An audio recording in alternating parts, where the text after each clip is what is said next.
Existen muchas formas de clasificar a los futbolistas, pero hay un término poco conocido que hoy quiero explorar. Así que hoy, en Jugada Maestra, veremos un top de los jugadores que fueron estrellas fugaces en el fútbol.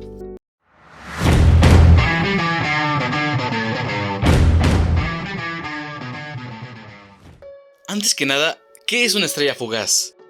Pues bueno, ese término me gusta usarlo con jugadores que no se quedaron en jóvenes promesas, ni en One Season Wonders, pero tampoco se pueden considerar estrellas mundiales ya establecidas, sino que tuvieron un par de temporadas buenas. Sin embargo, su nivel decayó de forma agresiva. Con esto aclarado, comencemos. Empecemos con Mason Mount, mediocampista inglés de 26 años. Formado en la cantera del Chelsea tras dos sesiones clave, primero en el Vitesse de la Eredivisie en la temporada 2017-2018 y después en el Derby County en la 18-19. Con Frank Lampard al mando, en 2019 regresaría a los Blues, donde poco a poco se fue estableciendo en el Chelsea, con 7 goles y 6 asistencias en su primera temporada. Pero más que números, su especialidad era la creatividad y la presión alta. En 2021 fue pieza esencial de ese Chelsea campeón de Champions. Recordemos que él fue el autor de la asistencia para el gol de Havertz en la final. Finalmente llegó su pico absoluto en la temporada 2021-2022. Con 11 goles y 10 asistencias en Premier, fue el líder de la creación del juego en los Blues. Aunque llegaría el derrumbe de Stamford Bridge en la 2022-2023. Recordemos la compra masiva de jugadores, un caos táctico y un Chelsea que se hundía en la media tabla. Junto al club, Mount bajó su rendimiento. No solo las estadísticas ya no lo respaldaban, sino que tampoco lo hacía su nivel de juego. Y antes de que su valor decayera aún más, el club lo vendería al Manchester United en julio de 2023. En Old Trafford, el proyecto pintaba grande, pero fue un desastre. Las lesiones constantes en el muslo, la pantorrilla y la cadera lo dejaron con apenas 14 apariciones en Premier League en su primera temporada, y con nuevas recaídas en la siguiente temporada. No podemos olvidar que en el derby de Manchester de diciembre salió lesionado a los 13 minutos. Mount tuvo cero impacto real en el campo y un declive dramático con solo 26 años. Pasó de ser el heredero de Lampard, además de ser uno de los jóvenes más prometedores junto a Foden y Saka en la nueva generación inglesa, a un jugador del montón, con un futuro incierto y sin rastros de lo que fue su mejor versión. Ahora continuemos con Alejandro "El Papu" Gómez, jugador argentino de 37 años. ¿Formado en la cantera del Arsenal? Ese no. Ese sí, el Arsenal de Sarandí. Tras brillar en la Liga Argentina entre 2006 y 2009 en el Arsenal de Sarandí y un curso en el San Lorenzo, saltaría a Europa, donde quedaría fuera del radar. Primero, llegando al Catania de Italia, donde estuvo entre 2010 y 2013, y un extraño paso por el Metalist Kharkiv ucraniano. Ya en el 2014, fichó por un en ese entonces discreto Atalanta. Aunque sus primeras temporadas fueron un poco decentes, rondando entre la media tabla y los últimos puestos, algo cambió, ya que en la temporada 2016-2017 el Papu Gómez demostró su gran potencial, con 16 goles y 10 asistencias en liga, logrando que el Atalanta quede en un espectacular cuarto lugar, ganándose su boleto a Europa. En la siguiente temporada, el Papu Gómez fue un poco más discreto, con 9 goles y 2 asistencias, pero con un excelente nivel, ganándose sus primeras convocatorias con la selección argentina. Y aunque bajarían los puestos en liga, en su primera aventura continental demostrarían un poco de lo que él, junto al Atalanta, eran capaces. Ya para la temporada 2018-2019, el Papu Gómez seguiría demostrando su calidad, con 7 goles y 11 asistencias, además de lograr lo imposible, ya que consiguió que el Atalanta quedara tercero en la Serie A, clasificando por primera vez en la historia del club a la UEFA Champions League. En la temporada 2019-2020, Alejandro Gómez rompería el récord de más asistencias en una sola temporada de la Serie A. Y sin olvidar cómo lograron clasificar a los cuartos de Champions League, aunque terminarían cayendo ante su campeón PSG. El Papu Gómez era el capitán, un símbolo y un ídolo para el Atalanta. Pero en enero de 2021 discutió con Gasperini y se marchó al Sevilla, la decisión que rompió toda su carrera. En Sevilla perdió todo el protagonismo y todo su ritmo, y aún así fue campeón del mundo con Argentina en Qatar. Pero hay que ser sinceros, su aporte fue mínimo. Y aunque ganó la Europa League con el Sevilla, rescindió su contrato en verano de 2023 y decidió volver a la Serie A, pero esta vez con el Monza. Aunque apenas llegó a jugar 2 partidos, ya que cayó el bombazo. La agencia antidopaje española confirmó un positivo por terbutalina, esto en un examen previo a Qatar 2022. Y como resultado, es una sanción de 2 años que aún continúa hasta octubre del año presente. ¿Y qué pasó? Pues bueno, se quedó sin club, bajó su ritmo y con la sombra del dopaje. Y lo más irónico, el Atalanta siguió triunfando sin él. Mientras que el Papu pasó de ser de una leyenda del Bérgamo a una estrella fugaz que se extinguió por una mala decisión. Nota, una disculpa si el audio escucha diferente, bueno, con mejor calidad. En los primeros en los primeros 2 puestos tenía mal configurado el audio y me di cuenta después y los empecé a grabar, pero olvidé regrabarlos, pero pues ya quería subir el video. Fin de la nota. Ahora continuemos con Leroy Sané, jugador alemán de 29 años.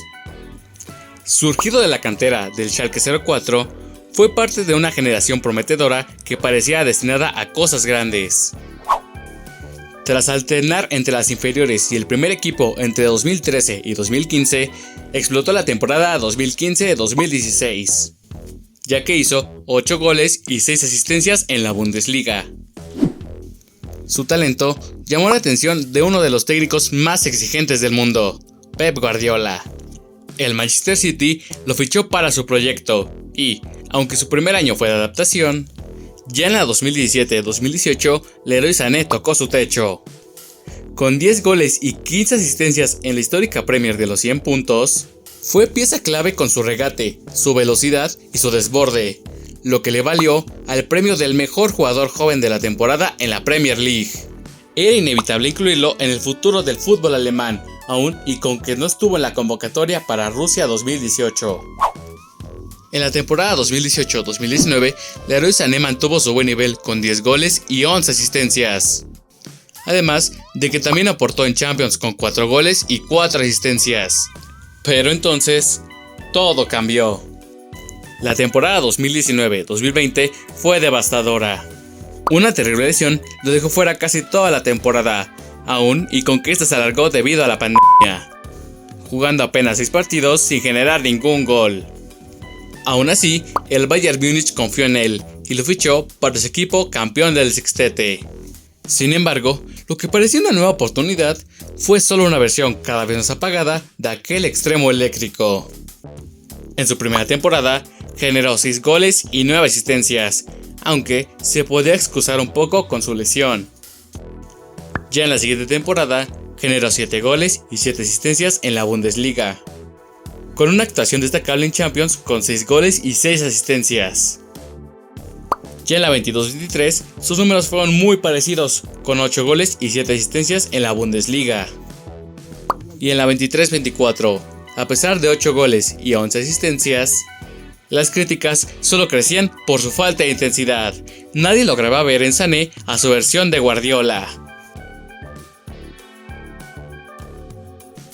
Ya la 24-25 cerró con 11 goles y 6 asistencias. Pero su actitud en el campo fue tan floja que nadie hablaba de sus estadísticas, sino de su desconexión total en el campo. Finalmente, el Bayern decidió no renovar el contrato, y lo que alguna vez fue una joya de la Premier League, ahora solo le interesa a clubes de media tabla o equipos de Turquía. Ahora todos nos preguntamos, ¿qué pasó con Sané? ¿La lesión lo marcó? ¿O solamente perdió el hambre por competir? Y como suele suceder con este tipo de jugadores, lo próximo es un contrato millonario en Asia.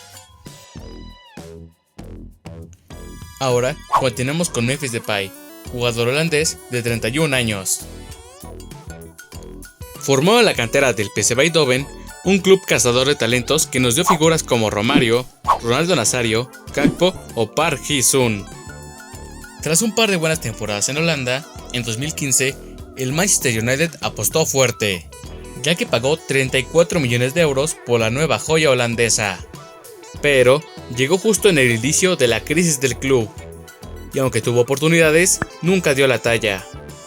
Por eso, en enero de 2017 fue vendido al Olympique de Lyon por casi la mitad del precio de lo que pagó el Manchester United.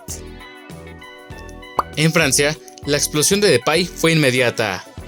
Se convirtió en el líder del Lyon, marcando goles, asistiendo y repartiendo magia por todos lados. No podemos olvidar destacar la temporada 2017-2018, ya que tan solo en Ligue 1 participó en 32 goles.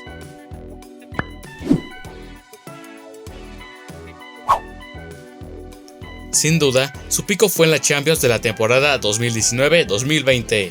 Recordemos que esa fue la temporada cuando el Olympique de Lyon eliminó a la Juventus de Cristiano Ronaldo y al Manchester City de Pep Guardiola, colados en las semifinales, aunque perderían contra los bávaros, siendo Memphis emblema de ese equipo. Su rendimiento llamó la atención de un Barcelona en ruinas, que lo fichó gratis en verano de 2021, como parte del proyecto post-Messi. Y aunque el Barça vivió una pesadilla institucional, Depay fue de lo poco salvable en esa temporada: goles, liderazgo e incluso actitud. Sin olvidar su penal fallado que hizo que el Barcelona reviviera de nuevo. Pero, en el momento que llegó Robert Lewandowski al Barcelona, Memphis Depay no solo perdió minutos, sino que perdió hasta su dorsal. Por lo que, en enero de 2023 fue traspasado al Atlético de Madrid, donde su nivel fue irregular. Llegó a hacer algunos goles, pero nunca tuvo continuidad. Finalmente, en verano de 2024 no renovó su contrato y quedó libre. Su siguiente destino fue tan inesperado como simbólico: el Corinthians de Brasil. Su fichaje fue una bomba mediáticamente, pero hasta ahora su rendimiento no justifica su salario millonario. A sus 31 años, Memphis Depay es carisma puro, pero su fútbol ya no asusta. Lo tuvo todo: técnica, potencia, presencia, pero como toda estrella fugaz, brilló fuerte unos años y se fue desvaneciendo sin avisar. Por lo que es casi imposible que regrese al fútbol europeo, o al menos al de élite, como el que tuvo con el Lyon o un poco con el Barcelona. Continuemos con Hakim Ziyech, jugador marroquí de 32 años. Nacido en Países Bajos, pero con nacionalidad marroquí, Ziyech se formó en el Herenberg, mismo club donde debutó en 2012. Y 2 años después fichó por el Twente, también de la Eredivisie, club donde explotó como un creador total. Y es que en su primera temporada, la 2014-2015, Hakim Ziyech generó 11 goles y 15 asistencias. Y en su segunda y última temporada en el Twente, en la 2015-2016, tan solo en la Eredivisie hizo 10 asistencias y 17 goles. Este nivel fue suficiente para que el Ajax lo fichara en 2016 por 11 millones de euros. Y desde el primer año fue clave, siendo finalista de la Europa League con 2 goles y 5 asistencias. Y en la Eredivisie brillaba con 7 goles y 2 asistencias. En la temporada 2017-2018 hizo 9 goles y 15 asistencias, además de quedar segundos de liga, clasificando nuevamente a las rondas preliminares de la Champions. En la 2018-2019 llegaría a su cúspide absoluta, ya que además de salir campeón de la Eredivisie de forma dominante, hizo una gran temporada, con 16 goles y 16 asistencias únicamente en liga. Además de ser el alma de ese Ajax que eliminó al Real Madrid, a la Juventus y se quedó a minutos de la final de la Champions, si no hubiera sido por ese gol icónico de Lucas Moura. Pero Ziyech no se fue sin hacer 3 goles y 3 asistencias. En la 2019-2020, Ziyech seguía marcando la diferencia. Cuando el Ajax fue desmantelado, fue de los pocos jugadores que se quedó, e hizo 6 goles y 3 asistencias solo en liga. Y aunque no pudieron replicar su gran actuación en Champions, no podemos olvidar ese golazo de tiro libre de Ziyech al Chelsea en Stamford Bridge. Y aunque el Ajax quedó eliminado en fase de grupos, Ziyech hizo 2 goles y 5 asistencias. Irónicamente, fue el mismo Chelsea quien lo fichó por 40 millones en verano de 2020. Y ahí comenzó su caída. Aunque tuvo oportunidades constantes, nunca logró replicar su magia mostrada en Ámsterdam. De hecho, si sumamos todas sus participaciones a gol en las 3 temporadas que estuvo en Chelsea, las cuales fueron 25, no superan las que tuvo en una sola temporada en el Twente. Y para colmo, cuando iba a fichar por el PSG en enero de 2023, un fallo con los papeles tiró la operación. Y en verano del mismo año, fue cedido al Galatasaray. Y si se pensaba que Turquía lo iba a revivir, fue todo lo contrario. Tuvo un nivel bajísimo en una liga donde muchos van a retirarse. Y cuando terminó el préstamo, el Galatasaray decidió contratarlo esta vez como agente libre. Y tras medio año, rescindió su contrato para irse a Qatar. Ahora con 32 años, deja más dudas que certezas. Y una carrera que nunca volvió a despegar. La pregunta es simple: ¿qué te pasó, Ziyech? ¿Te quedó grande Londres? ¿O solo es un ejemplo más de la creencia de que solo los tontos no triunfan en Holanda? ¿Y recuerdan lo que dije de que estaba en Qatar? Olvídenlo, ya no tiene equipo. Ahora hablemos de Serge Gnabry, extremo alemán de 29 años. Gnabry se formó en la cantera del Stuttgart y del Arsenal, club donde debutó en 2012. Tras un inicio prometedor, las lesiones lo fueron frenando, y el Arsenal lo cedió al West Brom, donde pasó sin pena ni gloria. En agosto de 2016, el Werder Bremen lo compró por 5 millones de euros, donde solo duró una temporada, ya que tras 11 goles y 2 asistencias, en 2017 el Bayern Múnich pagó su cláusula. Y para la campaña 2017-2018, los bávaros lo cedieron al Hoffenheim, donde poco a poco fue mostrando su enorme talento y calidad, ya que hizo 10 goles y 5 asistencias, además de que fue clave para que el club clasificara a la Champions League. De vuelta en Múnich en la campaña 2018-2019, Serge Gnabry se metió directo en el 11 de los bávaros, donde empezaba a mostrar su gran nivel y calidad por la banda derecha. Con 13 goles y 9 asistencias en la Bundesliga, parecía el relevo perfecto para Arjen Robben. Y llegó su pico absoluto. En la temporada 2019-2020, fue parte fundamental del triplete, con 12 goles y haciendo 11 asistencias, únicamente en liga. Además de una campaña más que impresionante en la Champions League, donde hizo 9 goles y 2 asistencias, destacando su gran actuación contra el Tottenham. En la temporada 2020-2021, sus números, aunque menos imponentes, aún eran buenos, ya que tan solo en Bundesliga hizo 10 goles y 15 asistencias. En la temporada 21-22, mejoró su marca goleadora en liga, con 14 goles y 5 asistencias, además de una actuación decente en Champions. Y en su última gran temporada, la 2022-2023, igualó sus grandes números en liga, con 14 goles y 6 asistencias, además de mejorar su marca en Champions. Y aunque ya no tenía grandes números en la Champions o en la Copa como en la 2019-2020, se sustentaba con los números en Bundesliga, pero desde la 2023-2024 todo se desplomó. Las lesiones lo afectaban de vez en cuando, pero esta vez no lo perdonaron. 2 grandes lesiones en el final de la primera mitad de la temporada lo dejaron totalmente marginado. De la noche a la mañana, el impacto de Serge Gnabry desapareció, y todo el apoyo que fue desarrollando se desplomó, ya que la alta competencia por las bandas hicieron que su regreso pasara desapercibido, dejándolo con números generales bastante malos. Aunque mejoró, entre muchas comillas, sus números en la 24-25, seguía mostrando un nivel mediocre y que no recordaba en nada a su mejor versión, además de perder su puesto con Michael Olise. Y ni hablar de su actuación en el reciente Mundial de Clubes, donde no solo mostró su cada vez más decadente nivel, sino que también se notaron muchos problemas físicos, siendo constantemente criticado tanto por los medios como la afición. Y, aunque siga yendo con Alemania, es más por falta de competencia real que por mérito propio. Lo que más impacta en la caída de Serge Gnabry fue simplemente una lentita pérdida de ritmo, de forma y quizá de motivación. Hoy, con 29 años, muchos ya no lo ven como una estrella, sino como ese jugador que alguna vez fue bueno, y eso, en el mundo de fútbol, pesa más que cualquier estadística. Otra nota demostrando que su servidor, yo, se tarda demasiado tiempo y es muy flojo para hacer las cosas, porque dije que Serge Gnabry tenía 29 años, y hoy, 14 de julio, es justamente su cumpleaños. Entonces ya no tiene 29, tiene 30. Y veamos si la fecha en la que estoy diciendo esto, al cuando se sube el video, no aumenta mucho más.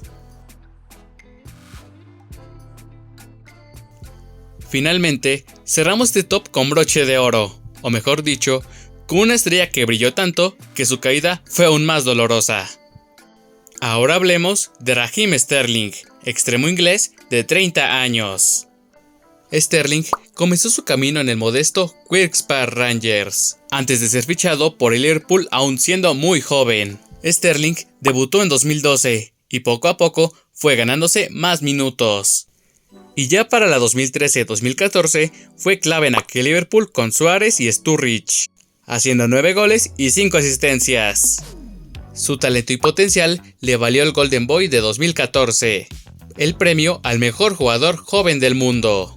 En 2015, el Manchester City lo fichó por una cifra récord en su momento. En su primer año fue un poco irregular, pero con la llegada de Guardiola todo cambió. Y aunque la campaña 16-17 no fue la mejor temporada del City, Sterling fue demostrando de lo que era capaz gracias a la confianza de Guardiola, haciendo 7 goles y 7 asistencias en Premier. Ya en la campaña 2017-2018, Sterling vivió su temporada de ensueño. Si ya habíamos hablado de la gran temporada de Sané, que fue clave en la Premier de los 100 puntos, la de Sterling fue perfecta, haciendo 18 goles y 2 asistencias en la Premier League, además de 4 goles en la Champions. Y un juego explosivo que combinaba velocidad, regate y desmarque con precisión quirúrgica, además de ser recurrentemente parte del once inicial de Inglaterra para el Mundial de Rusia 2018. Y en las siguientes temporadas siguió brillando, ya que en la temporada 2018-2019 hizo 17 goles y 10 asistencias en Premier League, ganando nuevamente el título de liga, y este año siendo nombrado el mejor jugador joven de la Premier League, siendo considerado uno de los mejores jugadores del mundo, y ganándose su nominación al Balón de Oro. En la temporada 2019-2020 llegaría a su pico goleador, con 20 goles tan solo en Premier League, además de sus aportaciones clave en Champions, aunque con fallos que marcaron. Sí, ese error contra el Lyon. Aún y con sus detalles, Sterling seguía siendo considerado uno de los mejores jugadores del mundo, con su gran velocidad y su gran destreza, aunque en la 2021 ya no era tan indiscutible. El auge de Phil Foden y Riyad Mahrez, junto a sus propios bajones, lo fueron relegando poco a poco del once titular, aunque seguía contando para Guardiola, ya sea entrando de vez en cuando en el once titular o como un cambio de lujo, manteniendo aún un buen nivel y buenas estadísticas, siendo nominado nuevamente al Balón de Oro. En la 21-22 aún tuvo destellos, aunque rotando entre las bandas y la media punta, debido a la ausencia de un 9 puro y el bajo nivel de Gabriel Jesús. No solo no fue nominado al Balón de Oro, sino que tanto Phil Foden como Riyad Mahrez sí lo estaban, siendo ambos sus competidores directos en su puesto. Tanto un pequeño bajón de nivel, la pérdida de su puesto y un pequeño conflicto con Pep Guardiola hacían parecer que su ciclo del Manchester City había terminado. Así que se fue al Chelsea en verano de 2022, en busca de una reinvención y mejorar su nivel de fútbol. Y ahí explotó todo. No solo cayó él, cayó su club, su entorno y su confianza. Y más aún, cuando el Manchester City ganó por primera vez la Champions. Sterling pasó de ser uno de los extremos más temidos del planeta a un jugador completamente irrelevante. En la 23-24, su nivel era tan bajo que muchos olvidaban que aún estaba en el Chelsea. Y cuando fichó por el Arsenal cedido para la 24-25, hizo un gol en toda la temporada. Arteta simplemente no supo ni pudo rescatarlo. Este verano regresó al Chelsea, sin cupo claro, sin rumbo fijo y cada vez más cerca de un destino inesperado. Arabia, Turquía, Estados Unidos o vaya uno a saber. Lo trágico de Sterling es no solo su bajón, es que no hubo una lesión, no hubo un escándalo, no hubo un motivo claro, simplemente se apagó. Un jugador que fue portada del FIFA, imagen de Nike, pieza clave de la selección inglesa y de alguno de los mejores equipos del mundo. Ahora solo parece una camiseta flotante. Sterling fue veloz, brillante, desequilibrante, pero también fue, quizás, el ejemplo más claro de una estrella fugaz en el fútbol moderno. Bueno, con esto concluimos el video de hoy. Espero que les haya gustado bastante. Me gustaría saber su opinión en los comentarios, si están de acuerdo o no, o quién faltó, a quién moverían o a quién quitarían. Me gustaría leer sus opiniones en la caja de comentarios. Y bueno, eso es todo. Esto fue Jugada Maestra. No olvide seguir-nos em nossas redes sociais igual de abandonadas que é o canal.